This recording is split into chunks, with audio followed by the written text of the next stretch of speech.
Here's one of the latest interviews from Rock and Metal Revival. If you want to hear the whole show, go to rmrshow.com. There's brand new music from Armored Saint from their new CD called Wind Hands Down, I should say. It's called An Exercise in Debauchery. And Jerry, you know that I'm a huge Armored Saint fan, man. I thought you were going to say you're a huge debauchery fan. I am that too. Yeah, but it is great to have new music from Armored Saint. And on the phone with us, we want to welcome Joey-Vera to the program. Welcome to the show, Joey. Thank you. Thank you for having me. It's my pleasure to be here. It's great to have you. You know, it's been 5 years since the release of La Raza, and once again, Armored Saint comes through with another great release. You have to be pretty happy with this one, don't you? Yeah, we're very very proud of it. We love the record, love the way it came out, and we're super excited that it's out now and people can hear it. So, yeah, we're super excited about it. Well, you know, you can. I want to know if you can attempt to explain to us your enduring popularity of Armored Saint. I mean, Armored Saint was one of those bands. Either you were really into them, or people got into them later. I mean, you guys been going at this quite a long time now. Yeah, on and off for 30 years. We were initially. I sort of look at it in sort of almost three phases, really, kind of.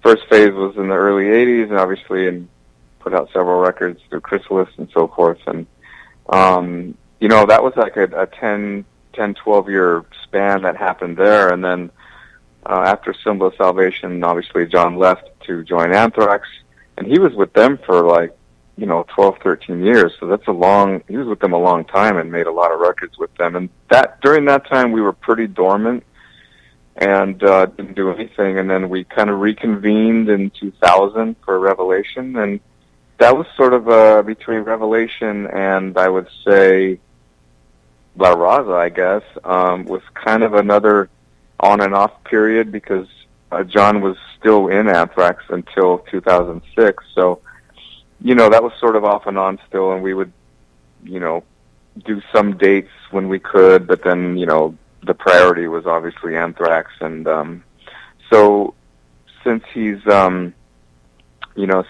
involved in Anthrax anymore, we dedicate a little more time to Armored Saint. And I don't know. I don't know if the question was how did we keep our fan base interested for such a long time. I don't know the answer to that really. It amazes me and it astonishes me that we've been able to do this for this long, and that we have a loyal fan base that a lot of them have been there since day one, but we've got other people since then along the way. And I think A Symbol of Salvation in 92 was a period when a lot of people got introduced to us for the first time. And, I don't know. We're just super grateful that people have come along for the ride and kind of have gone with us in our ups and downs and our periods of being busy and periods of not doing anything. And, we honestly can't do any of this without them, so we're super grateful that we have that. So how did recording this album differ from, recording back in the 80s? Well, things are a little different now. A lot of it has to do with technology, our first, before, consumer computers were, it sounds weird maybe to some of the younger listeners, but yeah, there was a time when there was no computers. And, you had to make your records at a recording studio. You had to go somewhere else to do it, and you had to do everything there.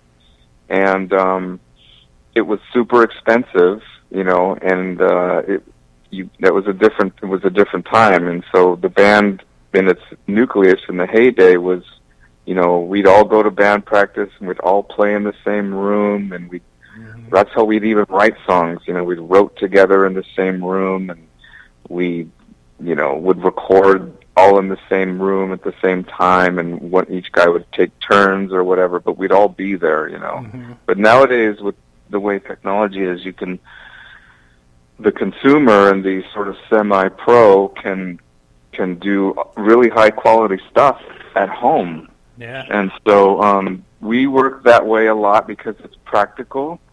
and because I find it just beneficial with the financial part of it too. It's just cheaper, and we get more. You have more bang for your buck when you can do a lot of stuff at home. So I have a small studio here at home. I work also do a lot of engineering and mixing and producing other bands on the side. So I have a setup here, and I can record. Like, I did all the recording for the vocals here, for instance, and I'd say about 65 or 70% of the overdubs also were done at home here. But the bulk of the recording, though, we tried to keep it old school. We did the drums in a real traditional studio, and then we did all the guitars and the bass in a different studio that was also a traditional studio. But that's really, that's a big difference. That's the way we do it nowadays is much more piecemeal together. Like, parts are done here, and then a couple weeks later, parts are done there. And, it's a little bit different than it was in the heyday.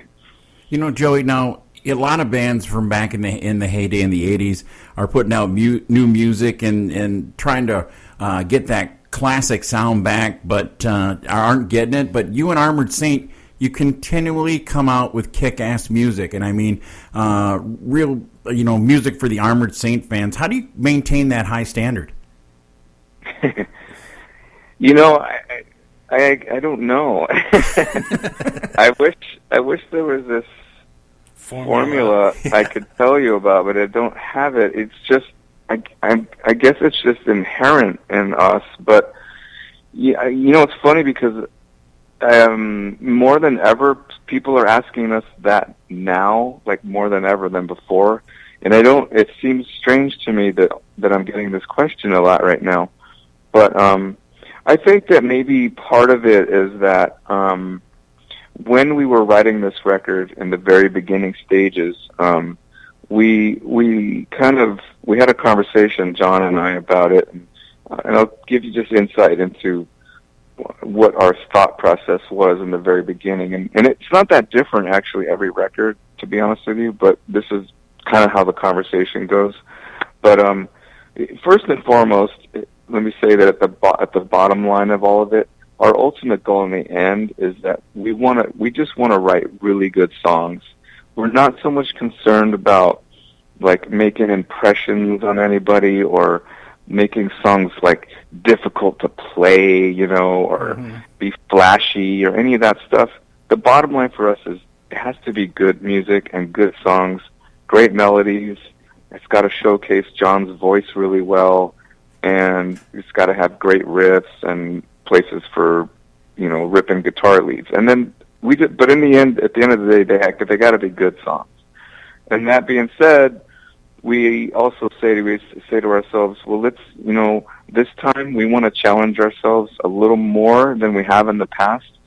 So, in my effort, it was a way we had to figure out a way to challenge the songwriting part of it. I didn't want just verse, chorus, guitar solo, blah, blah, blah, Yeah. So I really wanted to make the music really interesting, have a lot of musical parts. I wanted it to sound kind of orchestral in a sense. And so, in doing that, we didn't want to just do it for the sake of being bombastic. We still want to be able to have something familiar for our fans, because we don't want to completely alienate our fans. So I went back and I sort of looked at the one thing that we don't want to do, and we never really have done, is repeat ourselves. Every record that we've made has always been a little different than the one before it, and that may be it may have been a sort of a detriment to our career, perhaps, because sometimes our records come out and people don't know what to make of us. They're like, well, this one's like so different than Symbol of Salvation. I really like Symbol, and this one's too different, and I don't know about it, Yeah. So it's always a little bit challenging when it comes to listening to our records when they come out. So I think that it's fair to say that. But but at the same time, I have to look back and go, okay, there's got to be this thread that runs through from our very first EP in '83 all the way until now. And there is some things that are consistent along the way. And a lot of things we've taken chances, and each record sounds different, but there is something that's kind of common, and there's some things that we do I think that we do well. So specifically, I pulled a few things in the rhythm section between the way the bass and drums play together. I think that Gonzo and I do things that are somewhat unique to other metal bands, let's say. So I kind of said to myself, I want to keep exploiting this in a way that is not just copying ourselves, but at the same time staying true to maybe what some people would regard as familiar to them, and Armored Saint fans, that is. Exactly. And so things like that, perhaps it's those things, perhaps it's those little things that we kind of continue to do that make it seem like we, people are describing this as like, it reminds me of the 80s, but it still sounds modern, and I don't, it doesn't sound dated, but it sounds fresh, but it doesn't sound like it's too fresh, Exactly. But I'll tell you, it's not really something calculated. It's just, I don't know. I wish I could explain it better. I probably am way too long-winded, but that's about it, really. Well, like I said earlier, Joey, I've been a fan since the first time I heard Can You Deliver, but living here in Wisconsin, I really haven't had a lot of chances to see Armored Saint. So I'm wondering, are you guys going to tour with this? Or I know touring's really expensive and a lot of bands don't do it that much anymore, but I saw you were just on the road with Saxon. Yeah, you're right. I mean, it is tough for us to do that as well. It is expensive to go out, especially going out by yourself and headlining, and it's tougher to bring people in when you're at a band that's at our level, But so for us, we are trying harder to go out with other bands, such as Saxon, and we just did 6 dates with them, and those shows do far better for us because, a lot of our fans are crossover fans. In other words, there's a lot of fans that are like both bands, but it's hard for, it's better to make people come out to see shows when both bands are on the same bill. So we were playing to anywhere between 500-600 people all the way to 1,200 people a night. And that's great. Now, we couldn't do that on our own, and I don't even think Saxon could do that on our own, believe it or not. But the two of us together, it was a great package, and so we need to do more of those kind of things. And I will tell you, it's not confirmed yet. I don't even want to say this, but we're working on more dates with Saxon. Ooh, that'd be cool. And it might include your area, but that's all I'm going to say. Oh, wow, okay. Nice. You heard it here. So, now, the song we just heard, Exercise and Debauchery, it actually has a bass solo in it. Did you have anything to do with that? No. I called up my buddy, Billy Sheehan. To see if he would play on it. Yeah, 'cause I'm just not. It's just. Yeah, come on now. It was weird. I just when I was writing the tune, for me, I always tell people that I think that songs write themselves. For the most part, I think like 90% of what I write, anyway, my experience has always been that the songs sort of write themselves, and that they write themselves very quickly. If I come up with a riff or two, I'm usually done with the song in an hour or so, and that's like the arrangement and everything. So it happens very quickly, and I like to let the song just write itself. So it was weird with this one though, because when I had this thing in the back of my mind of like, okay, try to stay away from the standard arrangements, verse, chorus, guitar solo, last chorus, blah blah blah. So when I was doing this, and I got to the first chorus, I said, I'm trying to think the arrangement now. No, I think it was when I got to the guitar solo section, got to the chorus part, which is basically, the first half is the chorus, and the second half is basically the same part. but it's a guitar solo, so guitar solo takes over in the chorus section, which I thought, okay, that's a little bit different. And then I said, well, okay, what happens now? Well, it made sense to go back into the verse section, but then I thought, well, why go back to singing at this point, you know? And so I decided, well, let's just keep the music arrangement the same, but let's change this instrumentation. So I said, well, a guitar solo would be obvious next, but then I thought the B section following it would be better for a guitar solo. So I thought, well, who's left? Me. No drum solo? So that could have been the drum solo too. He gets a little break in the middle. He gets the little weird part in the middle. So I just thought, you know what? This is a little different. Let's do like a weird band trade-off thing. So first guitar solo's Phil, second one's Joey, and the third one's Jeff, like back to back. Nice. And so I just thought that was kind of interesting. For hopefully I think it works, but I thought it was a little unusual, especially for us. Yeah. So there any tracks on the album you think could have benefited from adding some cowbell? There's always songs you can benefit from cowbell. Being here in Wisconsin, we got to ask that question. Yeah.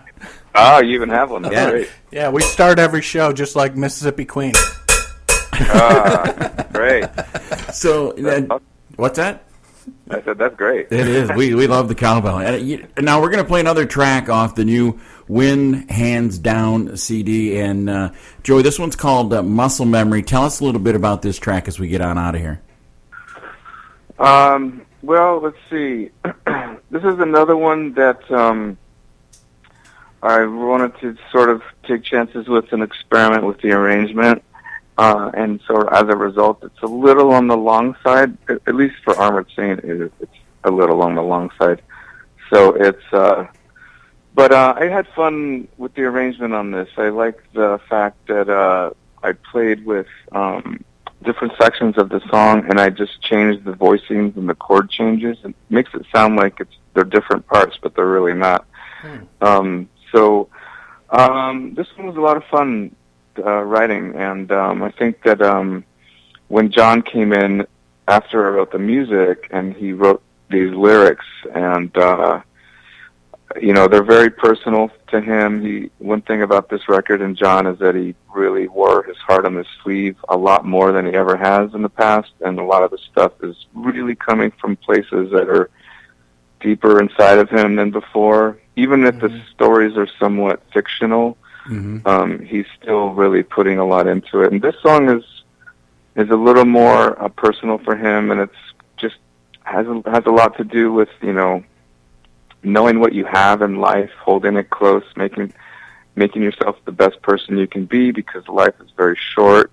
The older we get, we've lost a few friends along the way, and it's always a reminder how close and precious life is, and how much you need to really live in the moment and that kind of a thing. So he wrote some great lyrics, and his performance is just unbelievable in the song. This is a song that gives me chills still, so cool. That's why I chose it. All right. Well, Joey, if people want to keep up to date with you and Armored Saint, what's the best way to keep up with what's going on with the band? We're usually spreading a lot of our news through our social media places. So it's Facebook.com/Armored Saint. That's one good place. And then also Twitter. I think it's Twitter/The Armored Saint.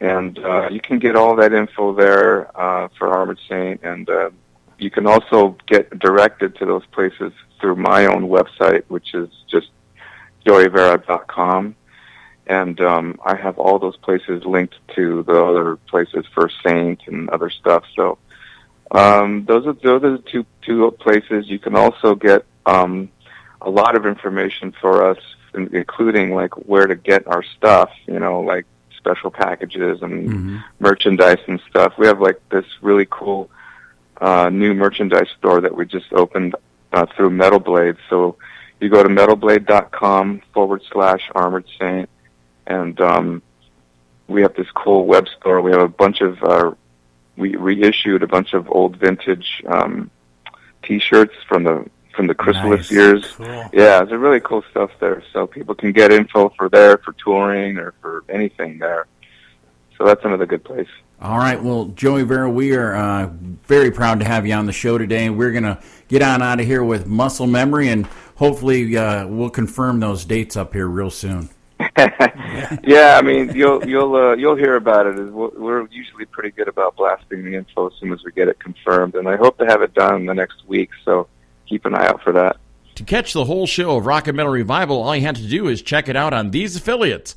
Mega Rock Radio's on Saturdays from 11 a.m. Eastern Time, and on Uncontrolled Noise Tuesdays at 1 a.m., Thursdays at 8 p.m. Eastern Time, and on Saturday nights at 7 p.m. Eastern on UncontrolledNoise.com. And make sure that you leave them a message and tell them that you found Rock and Metal Revival on their stations. Enjoy this edition of Rock and Metal Revival.